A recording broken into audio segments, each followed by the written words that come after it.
মাতৃত্বকালীন ছুটি কাটিয়ে আবারও অভিনয়ে সরব হওয়ার গুঞ্জনে দীপিকা পাডুকোন।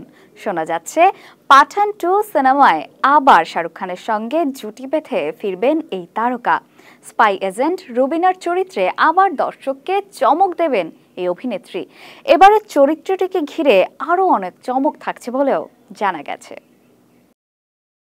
2023 সালে মুক্তি পেয়েছিল শাহরুখ খান ও দীপিকা পাডুকোন অভিনীত পাঠান।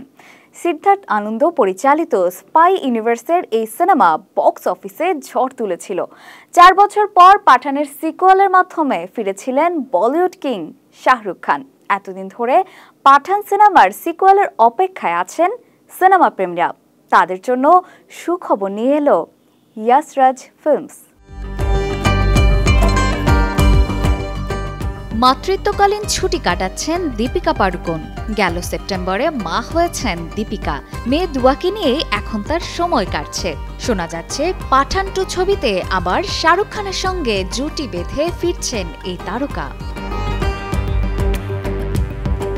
4 বছর পর পাঠানের সিকুয়েলের মাধ্যমে ফিরছেন বলিউড কিং শাহরুখ খান।